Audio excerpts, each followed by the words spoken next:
Welcome to the Progressive Christian Bible Study. We are returning to the Bible study each week following the Christmas holiday, and we're coming up on the Sunday we celebrate Epiphany. Let me begin with the first of the three P's, and this is a prayer, and this comes from my Celtic Daily Prayer book. Lord, you know us completely, even as we struggle to know ourselves. You know what delights us, what inspires us, and what moves us to tears. You know each dream we have and all the things that we dare not dream. Lord, you love us completely, even as we struggle to love ourselves. When we struggle to accept that we are lovable, when we would rather be anyone else, when we let the voice of self-criticism speak harsh, hurtful words, remind us again that we are cherished as your beloved children.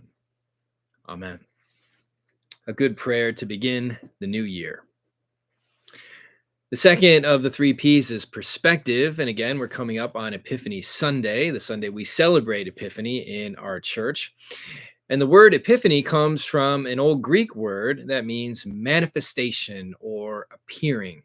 And the verbal form of that word in Greek is an illumination word, to give light to or to shine light upon. Epiphany for us is the celebration of the visit of the magi or wise men to Jesus. And theologically, it's the celebration of divine light shining on the non-Jewish nations or Gentiles. The wise men in Matthew's story were Gentiles. One of the Old Testament readings for Epiphany Sunday is from the Hebrew prophet Isaiah. It comes from Isaiah chapter 60.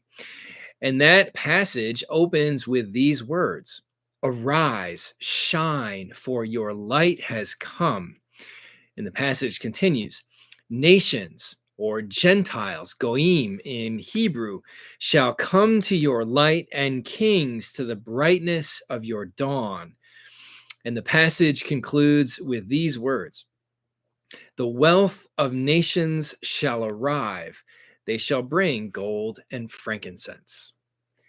It sounds familiar, right? According to the Gospel of Matthew, in Matthew chapter 2, the Gentile wise men brought gifts of gold, frankincense, and myrrh to Jesus. So that story is a story about divine light beginning to shine on Gentiles. So it raises an interesting question that I want to think about today. Is the story about the wise men in Matthew's gospel a fulfillment of the prophecy of Isaiah that was made centuries earlier? And there are derivative questions. What is prophecy? What is fulfillment? We'll get to Matthew's story in just a minute. Now, it's important to realize that there was a rich tradition in ancient Israelite writings predicting not only the salvation of Israel, but also the salvation of Gentiles, light shining on Gentiles. This promise goes all the way back to the book of Genesis, a promise that God made to Abram, whose name would be changed to Abraham, that through Abraham's offspring, all the nations of the earth would find blessing. It's the first promise about light shining on Gentiles. And then this theme of Gentile salvation is repeated in various forms throughout the following centuries. And it's found in Old Testament prophecies from Amos and Jeremiah and Micah and Zechariah, and of course, Isaiah. Epiphany and the story about the wise men is part of this long tradition of Jewish writers predicting the salvation of Gentiles, of divine light shining on Gentiles. And again, because the story about the wise men resembles the prophecy of Isaiah, the question arises: is Isaiah 60 fulfilled in the story about Matthew? So is that prophecy fulfilled in the story about the wise men? Now, many times in the New Testament Gospels, there is a narration of some event in the life of Jesus, and then it's followed by a quotation from a Hebrew prophet. And sometimes the Gospel writer will use a version of the phrase, and this happened to fulfill what was spoken through the prophet. And then oftentimes the prophet will be quoted. Other times, as in Matthew's story about the three wise men, the story itself seems to mirror an Old Testament prophecy, in this case, Isaiah 60, without any explicit reference to the prophet. So let me highlight a few features of prophecy in the Bible. So, first of all, when we enter the literary world of prophecy, we enter a world of mystery where stories in the Gospels overlap with some ancient Hebrew prophecies, but they don't overlap in a one to one way. There's not a one to one correlation between something that happens in the life of Jesus and every single thing that a prophet described in a prophecy. So, for example, returning again to Isaiah 60, the prophet there mentions dignitaries from distant Gentile lands coming to Israel with gifts, which overlaps with the story about the wise men bringing gifts to Jesus in Matthew's gospel. But Isaiah also mentions children coming from these distant lands to Israel and daughters being carried by their nurses. And Isaiah also mentions a multitude of camels that will cover the land. Matthew's story in Matthew chapter 2 about the wise men doesn't mention either children or a multitude of camels. So there is some overlap between Isaiah 60 and Matthew 2, but it's not a one to one correlation. Now, one reason for this lack of one to one correlation is that ancient prophets weren't looking down the corridors of time and actually seeing the birth, life, and death of Jesus, weren't actually seeing three wise men bringing three gifts to Jesus. If the prophets were actually seeing the future in that way, we would expect their prophecies to more closely resemble the stories in the Gospels in a one to one way. But this works the other way as well. So the gospel writers were immersed in the Old Testament scriptures, which means they told the stories about Jesus under the influence of biblical language, including biblical prophecies. But if the gospel writers were just making up their stories about Jesus to match those biblical prophecies, we should expect the stories about Jesus to conform more closely to the prophecies they were thought to fulfill. For example, Matthew mentions gold and frankincense, both of which are mentioned in Isaiah 60. But Matthew adds a third gift, myrrh. Myrrh was an embalming substance, so it's possible that Matthew here is foreshadowing the death of Jesus. Matthew also mentions a star that the wise men follow, but the star is not mentioned in Isaiah 60. So there's some flexibility here in the language. So prophecies are not pure prediction, and the stories that look back to ancient prophecies are not pure fiction. There's this mysterious overlap between the prophecies and the stories, but not in a crude one to one way. We might think about the Hebrew prophets almost in the sense of being mystics, kind of tapping more deeply into the divine spirit in a way that most people don't. And then, of course, seeing things that most people would miss. When they put those experiences into or visions into words, they then wove in the hopes and dreams of Israel about restoration and peace. But the prophets wrote in such a way that their words could find fulfillment in many different time periods. And of course, Christians see a good deal of overlap between these ancient prophecies and the life of Jesus. Now, without getting us too sidetracked here, I want to share an example from popular culture that has helped me to better understand the relationship between prophecy and fulfillment. So, in the Star Wars series, there is this ancient Jedi prophecy about a person who would bring balance to the Force. So, the Force in Star Wars is a kind of spiritual presence that flows through all things. The prophecy about this Jedi is open to a variety of interpretations, and many people thought it was referring to a person named Anakin. So Anakin became a Jedi Knight. He fought valiantly to save lives, but eventually he became evil. His best friend was dismayed, saying to him, "You were supposed to bring balance to the Force, not leave it in darkness." But at the end of his life, Anakin turned back to the good, or turned back to the light. That's a spoiler alert if any of you are unfamiliar with the story. Anakin himself embodied the tension in the Force between light and dark mentioned in that ancient prophecy. But it was only at the end of his life that he kept the darkness in check and thus finally balanced the Force.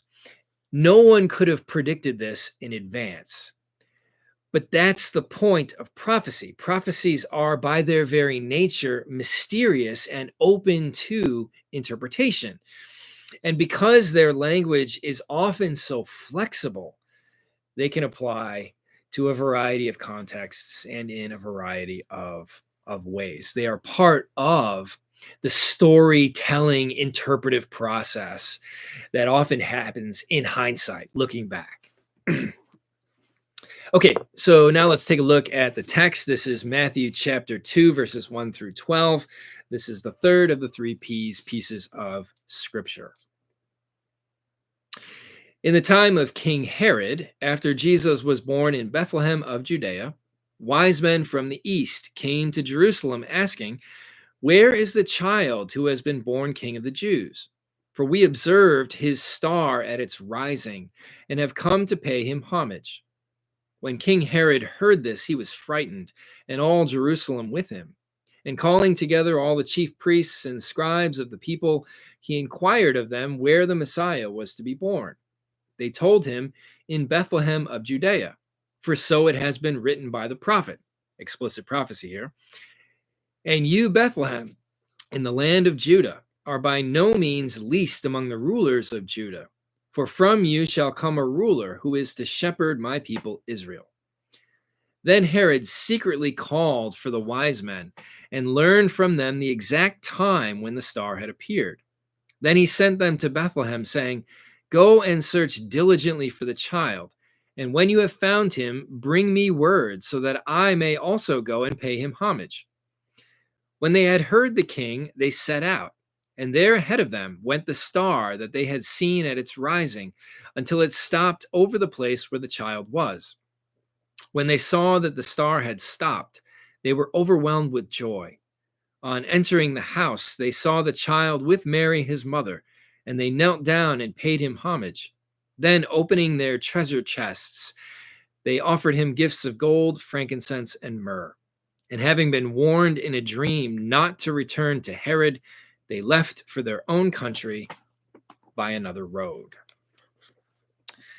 Now, the question is, why does Matthew tell this story? This story only appears in Matthew's gospel. So it's a little bit confusing when we look at a nativity scene that gets set up near a Christmas tree, and you see on the one side shepherds and angels, and you see the manger. And then on the other side, you see these wise men bringing gifts. What that is a conflation of two separate stories in two separate gospels. So the shepherds and the angels and the manger come from Luke's gospel. And here, the story about the wise men comes from Matthew's gospel. So our nativity scenes conflate two very distinct stories. The presence of the magi or wise men in Matthew's story serves several literary purposes. So I want to list them for you. So the first is that Matthew is part of a long literary tradition in ancient writing that told tales of magicians and astrologers. So the wise men are called magi in the story. So the Greek historian Herodotus from the 5th century BCE, he wrote of a priestly caste of magi with the power to interpret dreams. The book of Daniel in the Bible speaks of magi from Babylon, also with the power to interpret dreams. Philo of Alexandria in the 1st century CE, he was a Jewish philosopher, wrote about both scientific magi and charlatans who had dabbled in magic. And then Roman historians like Tacitus and Suetonius both wrote about astrologers and magicians and readers of dreams. The list goes on and on. Quick side note here about the star that the wise men follow. Stars and portents in the sky were also things of fascination to ancient writers. So, Virgil, the author of the Aeneid, says that a star guided Aeneas from Troy to the place where Rome should be founded. Josephus, who was a 1st century Jewish historian, wrote about a star that stood over Jerusalem and a comet that stayed in the sky for a year when the city fell to the Romans. And then Suetonius, a Roman historian, wrote about a portent in the sky that let the world know that the Emperor Augustus had been born. So, by including a star in this story, Matthew is indicating that something extraordinary is happening, something that will change the course of history. Another literary function of the wise men in Matthew's story is that they help to connect Matthew's gospel to Old Testament prophecies. We've been talking about the connection between Matthew 2 and Isaiah chapter 60. And in that passage, Isaiah 60, it speaks of kings from faraway Gentile lands paying homage to Israel's God and King.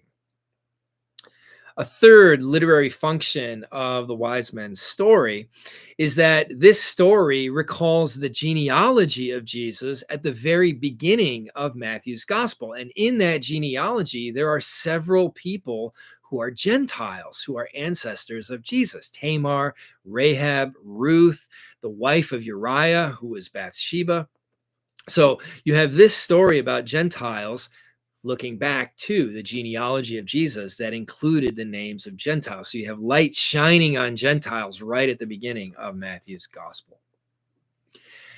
And then a final literary function is that this story about the wise men foreshadows the end of Matthew's gospel and the Great Commission. So Jesus, in that story, sends his followers to the ends of the earth to make disciples of all nations, all the Gentiles. There's symmetry then in Matthew's gospel, almost like bookends here. So the wise men or magi from faraway nations bring gifts to Jesus at the beginning of the gospel, and the followers of Jesus will go to all the nations, bringing the good gift of the gospel at the end of Matthew's story. So we read this story about the wise men on Epiphany because of its symbolic beauty. It tells of boundaries being crossed. Wise men from distant Gentile lands are crossing this boundary and bringing gifts to the Jewish Jesus. And it's symbolic of Gentiles coming to divine light. But the story also looks forward to this message of divine light and divine love spreading around the world as it crosses boundaries of ethnicity, race, gender, culture, class, even religion. It is a universalist message that no one is excluded from the love of God. Which brings me back to the prayer I began with, and it includes these words again. Lord, you love us completely, even as we struggle to love ourselves, when we struggle to accept that we are lovable, when we would rather be anyone else, when we let the voice of self-criticism speak harsh, hurtful words. Remind us again that we are cherished as your beloved children. More to come in this coming Sunday's sermon.